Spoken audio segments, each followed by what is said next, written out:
আজকে আমি দুয়ারে সরকারের ক্যাম্পে এসেছি, তার কারণ যুবসাথী, যেটাকে আমরা বেকার ভাতা বলি, সেই ফর্ম ফিল আপ করতে। আর আমি ফর্ম নিয়ে এসেছি অলরেডি। তো তোমাদের দেখাই যে তোমরা এই ফর্মটাকে কিভাবে ফিল আপ করবে। একেবারে সোজা পদ্ধতিতে তোমাদের দেখাই হচ্ছে যুবসাথী ফর্ম। যেটা প্রথমে করবে সেটা হচ্ছে এখানে একটা কালার পাসপোর্ট সাইজ ছবি দেবে। তারপরে এখানে যে দুয়ারে সরকার রেজিস্ট্রেশন নাম্বার আছে, এই জায়গায় তোমরা যখন ক্যাম্পে আসবে আধার কার্ড দেখিয়ে দেখবে একটা রেজিস্ট্রেশন নাম্বার দেয়, সেটা এখানে লিখে দেবে। তারপরে আধার নাম্বার দেবে, তারপর হচ্ছে যিনি ফর্ম ফিল আপ করছে তার নাম দেবে, মোবাইল নাম্বার দেবে, ইমেল আইডি দেবে, পুরুষ না মহিলা ফিল আপ করছে সেটা লিখে দেবে, জন্ম তারিখ দেবে। আর 1/4/2026 পর্যন্ত মানে যবে থেকে তুমি জন্মেছো এই তারিখ পর্যন্ত তোমার বয়স কত বর্তমানে সেটা এখানে লিখে দেবে। তারপরে লিখে দেবে হচ্ছে তোমার বাবার নাম, মায়ের নাম, তারপর হচ্ছে স্বামী বা স্ত্রী থাকলে লিখে দেবে। তোমরা যদি কোনো কাস্টও যেমন হচ্ছে SC ST OBC থাকলেও এখানে লিখে দেবে। তার পাশাপাশি সার্টিফিকেটের নাম্বারটাও লিখতে হবে। তোমরা যদি SC হও তার সার্টিফিকেট নাম্বার লিখে দেবে, বা OBC হলেও লিখে দেবে। তারপরে এখানে রয়েছে তোমরা বিবাহিত বা অবিবাহিত এখানে লিখে দেবে। তারপরে হাউস নাম যদি মানে নাম্বার জানা থাকে তাহলে লিখবে বা লিখবে না, কোনো সমস্যা নেই। আর এগুলো কিন্তু সব ক্যাপিটাল লেখালে হবে।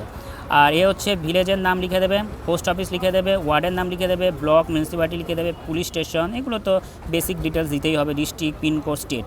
এই হচ্ছে তোমার ফার্স্ট পেজে ফর্ম ফিল আপ, মানে সব ক্যাপিটালে হবে। এবার সেকেন্ড পেজে যদি তোমাদের দেখায়, এখানে মাধ্যমিকের কিন্তু তোমাদের রোল নাম্বার লাগবেই লাগবে। এখানে রোলটা লিখবে, এখানে নম্বরটা লিখে দেবে, কত সালে মাধ্যমিক পাস সেটাও লিখে দেবে, কোন বোর্ড থেকে সেটাও লিখে দেবে।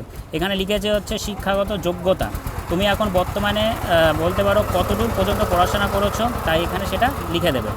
আর বর্তমান পেশা, মানে তুমি এখন কি করো, এখানে কিন্তু স্টুডেন্ট লিখবে না। এখানে স্টুডেন্ট লিখবে না, তার কারণ স্টুডেন্ট লিখলে ফর্মটা কিন্তু তোমাদের বাতিল হয়ে যাবে। তোমরা লেবার বা তোমরা অন্য কিছু লিখে দেবে। তারপরে রয়েছে হচ্ছে ব্যাঙ্ক অ্যাকাউন্ট। এখানে মেন যেটা ভাইটাল, ব্যাঙ্ক অ্যাকাউন্টটা কিন্তু তোমাদের ভালোভাবে লিখতে হবে। ব্যাঙ্কের name, branch account number, IFSC code. তারপর যদি তুমি অন্য কোনো স্কিম বা লক্ষ্মীর ভাণ্ডার যদি বা আরও অন্য কোনো স্কিম যদি পেয়ে থাকো, যদি হ্যাঁ লিখবে বা না লিখবে। তোমাদের কিন্তু আমি এখানে না লিখতেই বলছি। আর তোমরা যদি লক্ষ্মীর ভাণ্ডার পাও তার পাশাপাশি কিন্তু এই ফর্মটা ফিল আপ করো না, তার কারণ তোমাদের পুরো ক্যান্সেল হয়ে যাবে।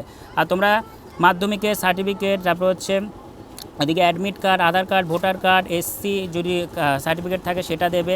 মানে যে যে জেরক্সগুলো দেবে সব কিন্তু তোমাদের এখানে লেখা থাকবে। আধার কার্ড সমস্ত জেরক্স দেবে, তার ওপর কিন্তু সাইনও করে দেবে।